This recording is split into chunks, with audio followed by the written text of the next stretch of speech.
ನಕಲಿ hair transplant ಕ್ಲಿನಿಕ್ಗಳ ಹಾವಳಿಗೆ ಬೀಳಲಿದೆ break.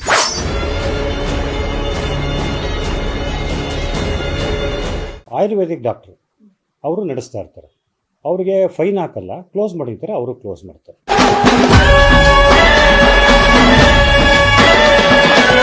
ಮೈಸೂರಿನಲ್ಲಿ ಹೆಚ್ಚಾಗಿದ್ದ ನಕಲಿ ಸ್ಕಿನ್ ಕ್ಲಿನಿಕ್ ಹಾಗೂ ಹೇರ್ ಟ್ರಾನ್ಸ್ಪ್ಲಾಂಟ್ ಕ್ಲಿನಿಕ್ಗಳು ಫೈನು ಕಟ್ಟೋದಿಲ್ಲ ಮತ್ತೆ ರನ್ ಮಾಡ್ತಾ ಇದ್ದಾರೆ ಅನ್ನೋದು ನಮಗೆ ಈಗ ಗಮನಕ್ಕೆ ಬಂದಿದೆ.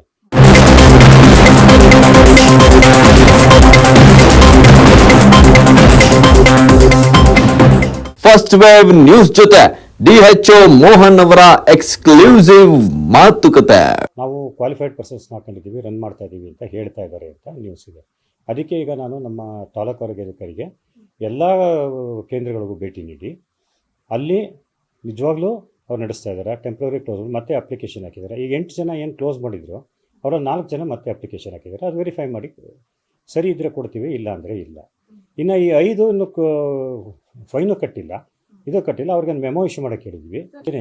ಈಗ ಮತ್ತೆ ನಾವು ವಿಸಿಟ್ ಮಾಡಿ ಅವ್ರಿಗೆ ಮತ್ತೆ ಏನು ಗ್ರೀವಿಯನ್ಸಸ್ ರಿಅಡ್ರೆಸ್ಸಲ್ಲಿ DC ಅವರ ಅಧ್ಯಕ್ಷತೆಯಲ್ಲಿ ಮೀಟಿಂಗಿಗೆ ಕರೆಯೋಕ್ಕೆ ವ್ಯವಸ್ಥೆ ಮಾಡಿದ್ದೀವಿ. ಸೊ ಅದಾದಮೇಲೆ ಕಠಿಣ ರೀತಿ ಕ್ರಮ. ಮೈಸೂರಿನಲ್ಲಿ ನಕಲಿ ಹೇರ್ ಟ್ರಾನ್ಸ್ಪ್ಲಾಂಟ್ ಕ್ಲಿನಿಕ್ಗಳು ಹೆಚ್ಚಾಗಿ ಕೆಲಸ ನಿರ್ವಹಿಸ್ತಾ ಇವೆ. ಈ ಬಗ್ಗೆ ನಮ್ಮ ಫಸ್ಟ್ ವೇವ್ ನ್ಯೂಸ್ ಸಮರವನ್ನ ಸಾರಿತ್ತು. ಯಾಕಂದ್ರೆ ಒಬ್ಬ ಪೇಷಂಟ್ ಜೀವದ ಜೊತೆ ಚೆಲ್ಲಾಟ ಆಡ್ತಾ ಈ ನಕಲಿ ವೈದ್ಯರು ಬೇಕಾಬಿಟ್ಟಿ ಕ್ಲಿನಿಕ್ಗಳನ್ನ ನಡೆಸ್ತಾ ಇದ್ದಾರೆ. ಈ ವಿಚಾರವಾಗಿ ಜಿಲ್ಲಾಧಿಕಾರಿಗಳ ಆದೇಶ ಇದ್ರೂ ಕೂಡ ಅವರ ಆದೇಶವನ್ನ ಗಾಳಿಗೆ ತೂರಿ ಅಂಧ ದರ್ಬಾರ್ ಮಾಡಿಕೊಂಡು ಕ್ಲಿನಿಕ್ ಅನ್ನ ನಡೆಸ್ತಾ ಬಂದಿದ್ದಾರೆ. ಒಂದಷ್ಟು ಸ್ಟಿಂಗ್ ಆಪರೇಷನ್ ನಲ್ಲಿ ಕ್ಲಿನಿಕ್ ನಡೀತಾ ಇರೋದಕ್ಕೆ ನಮ್ಮ ಫಸ್ಟ್ ವೇವ್ ನ್ಯೂಸ್ಗೆ ಸಾಕ್ಷಿ ಕೂಡ ಲಭಿಸಿದೆ. ಈ ವಿಚಾರವನ್ನ ಕೈಗೆತ್ತಿಕೊಂಡು ಜನರ ಜೀವದ ಜೊತೆ ಚೆಲ್ಲಾಟ ಆಡುವಂತಹ ಇಂಥ ಕ್ಲಿನಿಕ್ಗಳ ಮೇಲೆ ಕ್ರಮ ಆಗುವವರೆಗೂ ಕೂಡ ಹೋರಾಟ ಮಾಡೋಣ ಎಂದು ಹೊರಟಿತ್ತು ನಿಮ್ಮ ಫಸ್ಟ್ ವೇವ್ ನ್ಯೂಸ್. ಕೆಲವೊಂದು ಕ್ಲಿನಿಕ್ಗಳಲ್ಲಿ ಪರವಾನಗಿಯೇ ಇಲ್ಲ, ಇನ್ನೊಂದಷ್ಟು ಕ್ಲಿನಿಕ್ಗಳಲ್ಲಿ ನುರಿತ ವೈದ್ಯರಿಲ್ಲ ಅಂದ್ರೂ ಕೂಡ ಹೇರ್ ಟ್ರಾನ್ಸ್ಪ್ಲಾಂಟ್ ಮಾಡ್ತಿದ್ದಾರೆ. ಇನ್ನೊಂದಷ್ಟು ಕ್ಲಿನಿಕ್ಗಳು ಪರವಾನಗಿ ರಿನಿವಲ್ ಕೂಡ ಮಾಡಿಸಿಲ್ಲ.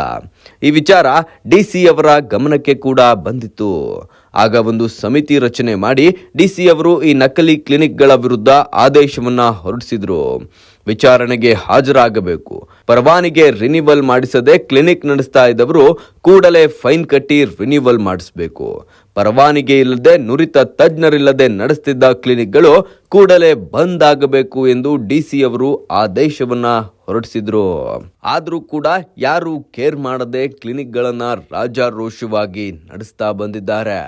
ಈ ವಿಚಾರ ನಮಗೆ ತಿಳಿದ ಕೂಡಲೇ ಆದೇಶ ಪ್ರತಿಯನ್ನ ತೆರೆದು ನೋಡಿದಾಗ ಗೊತ್ತಾಗಿದ್ದು ಯಾವೆಲ್ಲ ಕ್ಲಿನಿಕ್ಗಳನ್ನ ಮುಚ್ಚಬೇಕು ಎಂದು ಆದೇಶವಾಗಿತ್ತೋ ಅವರು ರಾಜಾರೋಷವಾಗಿ ನಡೆಸುತ್ತಾ ಜನರ ಜೀವದ ಜೊತೆ ಚೆಲ್ಲಾಟವನ್ನ ಆಡ್ತಿದ್ದಾರೆ ಎಂದು.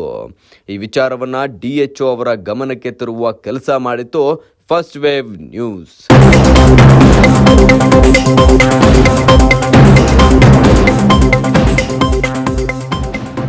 ಇದೀಗ ನಮ್ಮ ಫಸ್ಟ್ ವೇವ್ ನ್ಯೂಸ್ ಒಟ್ಟಿಗೆ DHO ಮೋಹನ್ ಅವರು ಎಕ್ಸ್ಕ್ಲೂಸಿವ್ ಆಗಿ ಮಾತನಾಡಿದ್ದಾರೆ.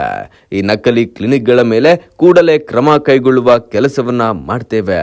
ಇನ್ನು 15 ದಿನಗಳಲ್ಲಿ DC ಅವರ ಆದೇಶದಂತೆ ಕಮಿಟಿ ರಚನೆ ಮಾಡಿ ನಕಲಿ ಕ್ಲಿನಿಕ್ಗಳಿಗೆ ಒಂದು ಇತ್ಯರ್ಥವನ್ನ ಮಾಡುತ್ತೇವೆ ಎಂದಿದ್ದಾರೆ. ಎಲ್ಲರಿಗೂ ಭೇಟಿ ನೀಡ್ತಾ ಇದ್ದೀವಿ. ಭೇಟಿ ನೀಡಿ ನಾನು ಶೋಕಾಸ್ ನೋಟಿಸ್ ಕೊಟ್ಟು ಮತ್ತೆ ಇದು ನಮ್ಮ ಏನು ಗ್ರೀವಿಯನ್ಸ್ ಅಡ್ರೆಸ್ DC ಅವರ ಅಧ್ಯಕ್ಷತೆಯಲ್ಲಿ ಅಲ್ಲಿ ಕಮಿಟಿಯಲ್ಲಿ ಇಟ್ಟು ಅವ್ರ ಮೇಲೆ ಸೂಕ್ತ ಕಾನೂನು ರೀತಿ ಕ್ರಮ ಜರುಗಿಸ್ತೀವಿ. ಅವ್ರು ಮಾಡಬಾರ್ದು, ಕ್ಲೋಸ್ ಮಾಡಬೇಕು, ಸಡನ್ನಾಗಿ ಕ್ಲೋಸ್ ಮಾಡಬೇಕು. 25,000 ರೂಪಾಯಿ ಫೈನ್ ಏನು ಕೊಟ್ಟಿದ್ದಾರೆ ಅದು ಕಟ್ಟಬೇಕು. ಇಲ್ಲ ಅಂತಂದರೆ ಕಾನೂನು ರೀತಿ ಏನು ಕ್ರಮ ಇದೆ ಅದನ್ನು ಜರುಗಿಸ್ತೀವಿ. ಅದಕ್ಕೆ ಫೇಸ್ ಮಾಡೋಕ್ಕೆ ರೆಡಿ ಇರಬೇಕು. ಅದು ಕಮಿಟಿಯಲ್ಲಿ ಡಿಸೈಡ್ ಆಗುತ್ತೆ. DC ಅವರು ಇನ್ನು 15 ದಿನದೊಳಗೆ ವೆರಿಫಿಕೇಷನ್ ಆಗಿ ಎಲ್ಲ ಆಗುತ್ತೆ. ಆಗಿಲ್ಲ ಅಂತಂದರೆ DC ಅವರ ಅಧ್ಯಕ್ಷತೆಯಲ್ಲಿ ಆಗಬೇಕು ಮೀಟಿಂಗು. ನಾವು ವೆರಿಫಿಕೇಷನ್ ಮಾಡಿ ನೋಟಿಸ್ ಕೊಡೋದು ನಾವು ಒಂದು ವಾರದಲ್ಲಿ ಮುಗಿಸ್ತೀವಿ. ಇನ್ನು ನೆಕ್ಸ್ಟ್ ಇದು ಮಾನ್ಯ ಜಿಲ್ಲಾಧಿಕಾರಿಗಳು ಕೊಟ್ಟಿದ್ರು, ಈಗ ಪೋಸ್ಟ್ಪೋನ್ ಆಗಿದೆ ಬೇರೆ ಇದರಿಂದ, ಇನ್ನು ಶಾರ್ಟ್ಲಿ ಕೊಡ್ತಾರೆ, ಅವಾಗ ಅದನ್ನು ಇಟ್ಬಿಟ್ಟು ನಾವು